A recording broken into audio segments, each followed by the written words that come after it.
Honestly, I should be doing my work right now because I have a rigging assignment that I'm supposed to take care of by the end of the week after next, and I still have a few quizzes I need to take care of. I'm not going to do any of that right now. Instead, I'm going to talk about a rather dormant childhood favorite of mine that I haven't seen have anything major in a while, and it's a genuine shame. Now, compare this to people like Spider-Man, that has been my childhood favorite consistently for a long time. He's charismatic, he's fast, he's smart, and he is also good-natured. Daredevil, who is religious, a lawyer, he likes to fight other people through legal means instead of just physical means. Especially in the case of the show, he's had certain moral lines that he either had to cross or had to force himself from crossing. And then Iron Man, who is a very profitable man. He has been rather ingenious with technology that he's been able to develop, and he has always had a new way to innovate with every Mark iteration that he's had with his suits. Ghost Rider is a man who both has sinned and is also one who is driven by sin. That is to say that he's a man that sold his soul to who he thought was the devil in exchange to save his father, which ended up not mattering because he was still dying the next day. He's a very lethal anti-hero.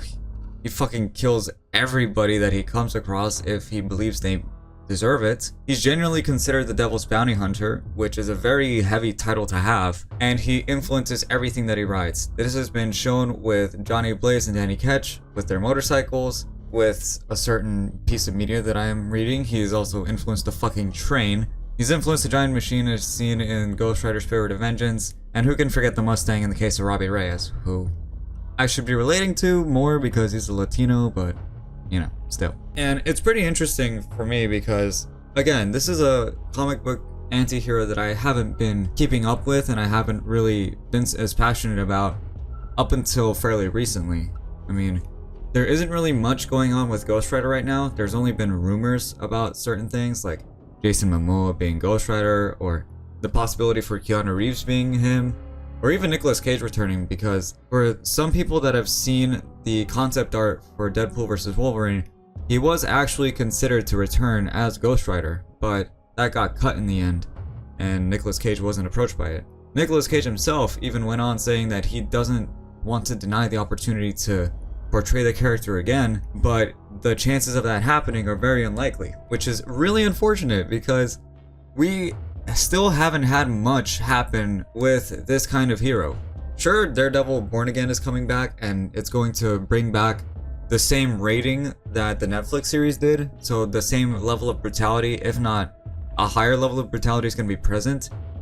And there are some other French cases like with Moon Knight, which fucking has somebody getting mummified inside of an Egyptian pyramid. But other than that, and of course Deadpool vs. Wolverine, which has gone to be the highest grossing R-rated movie of all time, we don't really have much going on in terms of the dark side of Marvel right now, or at least I don't believe so. And it sucks because the darkness of certain projects can make people appreciate the lightheartedness of other projects. I mean, that, and it can genuinely make the world feel much bigger and more alive because of the amount of variety that comes in. Some people forget that the MCU originally was believed to be a failure before it even started. I mean, Iron Man had a very questionable production, and it still kickstarted the MCU in a way that would influence so many other franchises many years down the line.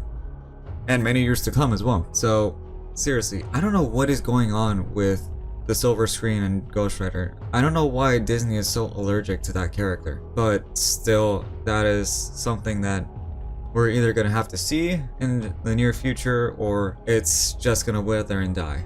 But, enough of that. How did I come to like Ghost Rider? Well, the answer is a pretty obvious one. The movie.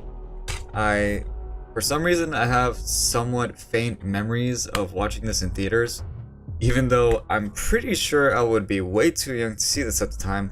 I don't remember my dad bought the fucking disc back in the day, but we lost it when we got moved from Orlando to Texas. So, that sucked, but either way, I have the Blu-ray and the DVD by extension, so no shame there. And the interesting thing is, I never even knew that Ghost Rider's motorcycle didn't change that much compared to the theatrical version. Because his motorcycle literally just caught fire along the wheels and I think the headlight, and that was it.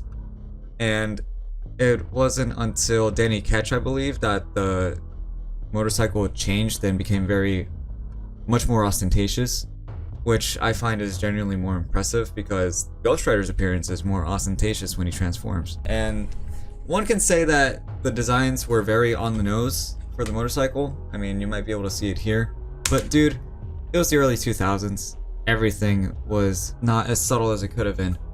And to be fair, some messages and some topics are not that subtle in certain media today, but who cares? The message is there. Even still, I believe that the design of the motorcycle is really badass. The scene where Johnny and Carter Slade are riding together is still one of the most hype scenes that I've ever seen in my life. It's really cool to see generations of Ghost Riders riding together. And it's also the same case for the comics, but I'll get into the comics in a second. In terms of the games, I've only really played the Game Boy Advance version of the Ghost Rider theatrical thing that happened at the same time that the movie came out. And it's pretty funny because I actually thought that the Game Boy Advance game was really fun. And to be fair, I think it still is to this day. Not that I've been able to play it myself recently because I think that the copy for it got lost as well, which sucks because I think I'd still have some pretty decent fun playing it to this day. That, and also there was a PS2 version, a PS Vita release, which is practically the same thing, PS3, and then Xbox 360, I believe. So it's a bit of a shame that the games are obviously licensed, so being able to find a copy for those is incredibly difficult to do. And besides, I wouldn't mind something more traditional. It's been proven because I have Deadpool somewhere in my backlog right now. Now, I can play it, but I want to get it on Ultraviolence first. I want to finish it on Ultraviolence before doing the other stuff.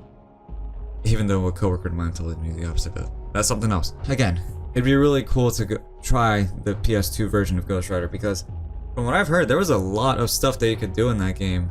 Yes, it was criticized for being a God of War clone back at the time, but I still think it would be really cool to revisit something that is basically lost media up until this point, and something that I think so many people would want to experience as well, especially if you're a fan of the character, because you were able to do like these large-scale fights, you were able to do certain motorcycle segments as janky as they appeared to be, and you could even play as Blade, which was funny because apparently that version of Blade is the best that you could play from even the movie tie-ins, which is quite a shame. Now let's get into the comics, because this is the media for Ghost Rider that I've only recently been getting into. I've gotten into the Ed Brisson role, or the Ed Brisson run of Ghost Rider, at least for a start, and I was a little disappointed because it seemed like a very short run from everything that I could find. But even still, I think the story of Ghost Rider here is fairly interesting. It tackles Ghost Rider being corrupted by every single demonic presence that he's been around whenever he uses the penance stare. And I think it's a pretty interesting topic to cover, or an analogy for being influenced by certain decisions and how you basically become corrupted by the horrible aspects of whatever you're surrounded by. So I think that was a pretty interesting, albeit very short run. The other one, on the other hand, though, is the Benjamin Percy run that I've only started collecting this week. I have volume 1 right here, and it starts with Unchained, which it was pretty heavy to read because it's one of those things where it kind of becomes a psychological horror for a little bit up until the end of the first volume or second, where Ghost Rider finally knows what's really going on, and it really fucks with the mind a little bit, especially if you've seen certain movies or just somebody that gets into psychological horror. And I literally just finished volume 2 today, and it's interesting because this is one of the thicker comics that I have. I think it might be the same case for this one, but like in terms of being thick, because the Daredevil run of comics, the one that I got, those were not as thick as these were. They're actually like pretty thin, probably about a third of the size, if not half, but enough of thick. So far, I'm very, very gripped by the story. It tackles Ghost Rider basically having to break free from his shackles, Johnny having to embrace the Ghost Rider himself. And there's certain stories in there as well. There's a mini-series or a small snippet in the second volume that covers the legacy of the Ghost Riders and how no matter what happens, one will always live on. And there was a certain image that I thought was really badass looking into it, especially after seeing the Ghost Rider movie. So it got me really giddy just reading it. I visibly smiled in front of a few people from my class when I was reading it. So that's great. I'm gonna get volume 3 next week. That or I'll just wait because my birthday's coming up. So hopefully somebody can get it for me. But otherwise, I'm very much excited for this. Now, in terms of the future for Ghost Rider, who really knows? I mean, there's been a lot of fan art going on, at least from a few reputable artists. There was one that teased Keanu Reeves as a potential Ghost Rider, which was funny because it was in a similar pose to one of his earlier promos, I believe. There's, of course, Robbie Reyes, who appeared in Agents of S.H.I.E.L.D. I myself am not familiar with Robbie Reyes yet. I'm thinking of getting his comic run, or at least a comic run that heavily involves him somewhere down the line. I've been reading the Ed Brisson and Benjamin Percy runs. Ed Brisson's run heavily has Danny Ketch in it, which I do also want to get into independently. And the Benjamin Percy run is going to involve Danny Ketch. I don't exactly know how yet, but it looks like it's going to be a pretty heavy reunion with Johnny and Danny once that happens, by the looks of it, because the teaser kind of had me gripping for more. But again, with Robbie Reyes, he should in theory be more relatable to me, because, at least from ethnicity, because he's Latino, I'm Latino myself. I feel like I've mentioned that several times before already. Much how Miguel O'Hara is also relatable to me, because his costume was directly from Day of the Dead, Dia de los Muertos, for my Latinos out there. And besides, 2099 is just one of my favorite renditions of Spider-Man in general. It's just so nice. But still, ethnicity can be a pretty minor, yet still relevant form of relating a character, and I think I'll also get some pretty big respect for Robbie Reyes, because I heard that his storyline is also pretty heavy in terms of like family matters and what he was doing before he became Ghost Rider, especially considering what spirit is making him into Ghost Rider, because it's not a spirit of vengeance, it's actually a fucking killer, which is apparently his uncle. And that in itself can be seen as a pretty interesting analogy about the legacy of those that came before you, and how you can use the strengths of that legacy without being corrupted by them, the same way that their actions corrupted themselves. But again, when I get there, I will talk about it. Again, in terms of future, I don't think much is going to happen, genuinely. There was plans for a Ghost Rider series or movie, I believe, some time ago, but that apparently got cancelled, so a big fuck you to Disney. There's also people just not being interested in making that much media for him. We have Wolverine getting his own game soon by Insomniac, and there's been a pretty cool X-Men Origins Wolverine spin-off, apparently. Like, that one was actually highly received, so I don't understand why they couldn't, especially considering the second volume of Ghost Rider and the Benjamin Percy run. They literally collab in this, and it's not teased up until the end of volume 1, but even still, I think it would be cool to see Wolverine and Ghost Rider team up or talk to each other. Maybe Insomniac's Marvel universe can actually expand, and maybe they could include Ghost Rider, because they have teasers for Wolverine, they have teasers for Damage Control, or whatever that company was called. They have a teaser for fucking Daredevil, and there was plans for Daredevil to be involved. So I don't think an argument can be made against Ghost Rider personally, especially considering that he's one of the most lethal characters in Marvel. I mean, the man can literally take out crowds with a single stroke of his chain. I've seen it in the comics, and the comics that I'm reading are fucking brutal. Not only that, but the man literally went across the country, so there could be some really interesting storylines. I think if they can adapt the Benjamin Percy run into a game, hotcakes, right there. I mean, seriously, you have a lot in there. You have large crowds that you need to fight, you have illusions that you need to go against, you have a fucking race that you have to go against that was headed by Blackheart.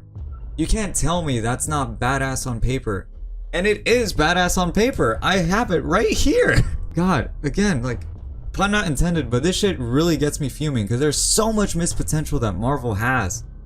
I mean, there's no Amazing Spider-Man 3. There's a lot of people discussing the potential for Spider-Man 4, but that's not going to come out because of the reboot that happened with Andrew Garfield.